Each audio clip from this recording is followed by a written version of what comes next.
Was that a contentious interaction? I mean, Oh, yeah. I mean, skateboarding was clearly not the right career for you. I mean, I'm sure you would have done exceedingly well there, but having grown up a bit in that culture and also knowing a bit about the culture you eventually decided on, it's hard to say which one is the better career choice. One is definitely more life-threatening, which is in many ways. But you just said, okay, like, you're a Navy SEAL, you want me to be a Navy SEAL, so I'm gonna hang it up. It was always in the back of your mind, like that was always what you thought you were going to do. But at 15 years old, in your mind, you can do them both. You're like, oh, I can be a professional skateboarder and then I can be a Navy SEAL later. You don't realize what it actually takes to do it, even though you grow up in the culture. So when that happened, the towers had just fell. I was 17 years old, delayed entry program, straight out to Coronado. Got through SEAL training, came back to the East Coast where I've been essentially my whole life. And joined the Navy in 2002 and I got medically retired in 2019, right around 17 years. I think it was 16 years and like 10 months, something like that. Can I ask you about BUD/S? A lot of people have heard of BUD/S and they understand that it has a hell week with minimal, if any, sleep, maybe an hour or two tops, but probably not even that. How hard was BUD/S relative to other things that you did in the teams? I've heard people say it was the hardest thing they ever did. I've heard some people say it was extremely hard, but not nearly as difficult as like some aspect of like guys who hate the jungle and humidity are like, that was worse. And you never know if people are joking around. I mean, did you learn a lot in BUD/S about yourself? If you can make it through BUD/S, you can do anything. It is such a brutal program. And a hell week just secured, and I saw a bunch of the guys, took them out to dinner the other night, and I was explaining to a group of civilians that were out there with them, like their parents, I'm like, you guys all see it. Every single person does that pipeline. It's not just BUD/S. It's, the Q course for Green Berets. It's RIP for the Rangers, MARSOC selection. Every single kid that's doing that selection program is the biggest deal in his hometown. The biggest thing in his high school. Everybody knows he's going, and the amount of external pressure it's riding on that kid. Unless you've done it, you have no idea. You just don't. It's like playing D1 college ball. Everyone in your family is expecting you to be a pro. They're expecting you to be in the NFL. And if you don't get drafted, it's like, oh my God. It's so much pressure on you. And it's the same way. And it's self-selection because people quit. They're not, in general, they're not asked to leave, although that can happen. Yep. So if somebody doesn't make it through BUD/S, it means they quit. Yep, pretty much. And it's a lot of pressure, right? The GWAT just kicking off, all the instructors were coming back from Afghanistan and they were larger than life. I mean, you really looked up to them. And I was just very fortunate that I grew up in the culture and I knew a lot of the guys going in. So I knew what the end state was. Most of these kids are from Biloxi, Mississippi. You've never even seen a Navy SEAL in real life until you showed up here. I grew up with one. All my family friends were SEALs. We didn't have a single civilian friend growing up. The only thing I've been around were commandos. So I felt really natural around that environment, but I knew it was going to suck. I just knew it was. Did your dad have you running with him and doing push-ups and things like that at home?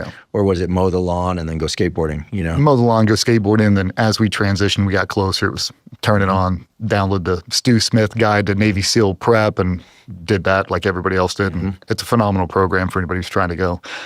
But I was so young, I was so immature, didn't have a cell phone, didn't have a car. I lived on the barracks and the only thing you had to do was get through the program. But what I will say is the 17-year-old me that showed up in 2002, if I would try to be a Navy SEAL in 2025, they wouldn't even take me. My performance scores, like you have to pass a screen test, push-ups, pull-ups, run, swim, the whole thing. Your scores now have to be so competitive, they wouldn't even take me. Oh, so the standards have changed? The standards are the same, but the people going through the program are so better prepared, they wouldn't even take you. So if you're not 120 push-ups, 120, they don't even look at you. Like for me, I basically barely scratched through. I was a strong swimmer, but technique wasn't my thing. And until you take the test, you don't realize how hard it is. And I got through it, and I went out to BUD/S, and I was successful, but I was by no means a star athlete. And you have guys, Coleman Ruiz from Naval Academy. They are freaks. They're phenoms. They are professional athletes. And there you are, 6'1", 145 pounds, pot-smoking skateboarder. We are not on the same level. But mentally, you couldn't mess with me. I didn't care. Like we're getting surf tortured, and you'd watch these guys who would just see studs get up and quit. And like, it's not going to stop.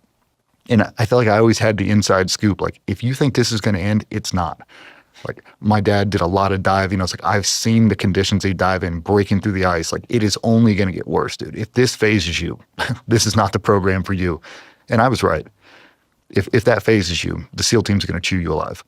So not everybody should make it through that program. I was just fortunate enough that just good enough to get by, and, you know, maturity came later. But BUD/S was definitely not the hardest thing I've ever had to do. At the time it was. And when you get through it and you see all the, I mean, you start with 200 and something people, you graduate less than 20. Those are 200 of the most physically capable people of that year in the United States Navy, and they couldn't make it. Did any of the people that not made it through as well as made it through surprise you for not making it through or making it through? Not making it through for sure.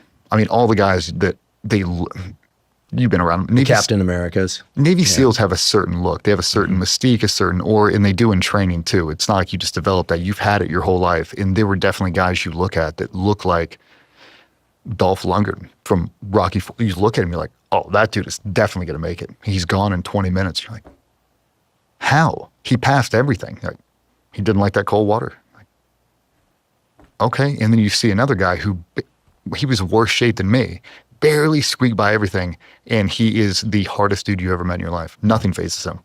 Every run, every swim, just miserable. He doesn't care. Like, he's kind of, it sounds like you have to not mind being miserable. You have to get used to it. You have to embrace it. It's going to suck. It's supposed to, and you just got to tell yourself it's worth the price of admission. It's going to be miserable. You bought the ticket. You're going to get the whole show, and it's totally worth it. But you got to be there at the end. You mentioned Coleman Ruiz, who's been a guest on this podcast, is a good friend of mine and yours as well, and you worked with him. And I'm probably going to get this a little bit wrong, but I think once he said, because I think he was an instructor at BUD/S also for a short while. I think he was. And I think he said, you know, when you look at the guys that make it through BUD/S, 9 times out of 10, they've had at least one of the following 3 things. Either spent some serious time in detention in high school, played a varsity sport in high school, divorced parents. And, you know, that raises a whole bunch of other questions about, you know, friction and kind of, for lack of a better way to put it, like some internal sense of like, F you, I'm going to push through this anyway, or just F you to something. So when you're going, so let's assume that Coleman, given the fact that he's not a scientist, he was a former operator, so he knows. Do you think that there were moments, or many moments, where it was you against them, like you and your teammates, because you're on boat crew or whatever with your teammates, you're working as a team and learning how to do that. It's not just about you, it's about the group. And it's about you, and it's about the expectation. But how many different bins of motivation do you have to access to get through BUD/S? Is F you to the instructors or whoever, to the cold water, is that a critical bin?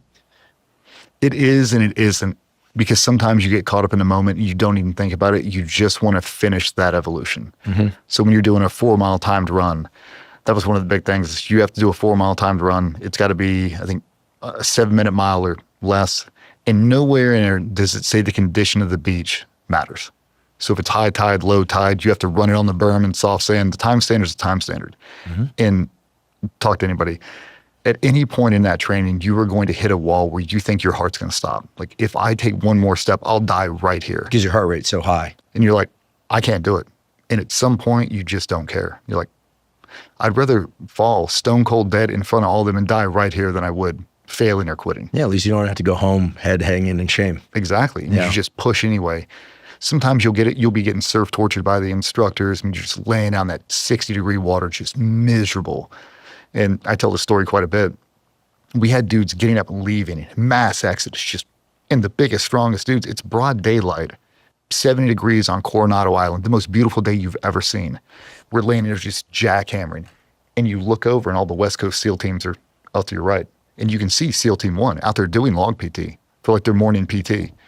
And you could look it down to the left and you can see the Hotel Del and this little, what I call a 7-year-old with a big pink flamingo jumping in the water, having the best time of their life. And I'm like, it's all about your perspective. Mm-hmm. Be a palace or a prison, however you want to see it right now. That, they're still doing it. That kid, time of their life, and we're in the exact same water. Mm-hmm. Just change your mindset. This is all part of the process. And if you want to wear that shiny gold thing on your chest, you must do this. Just do it. And I remember that was one of the things, like, you're not going to break me. No matter what you say, I'll die right here in this water. I don't care. And that mindset has really been beneficial throughout the entire process. Because there's parts of BUD/S and parts of being in special operations where you think it's going to kill you. And then at a certain point, you just don't care. If it kills me, it kills me. I don't care. And you get through it. Like, you know, I'm so terrified of heights. Like, I can't jump out of the back of this airplane. You watch 15 guys go in front of you and you get right to the ramp and you go, I don't care. And you just, for whatever reason, they just jump. Like, what made you jump? Like, everybody else did it. I didn't want to be the guy who said no. Sometimes that performance anxiety, that pressure to perform on demand, it gets you through the hump, and it shows you there is nothing. If it can be done by a human being, I can do it. And it rings true. It's like, how far can you run? As far as I have to. Well, how fast can you run? As fast as I can.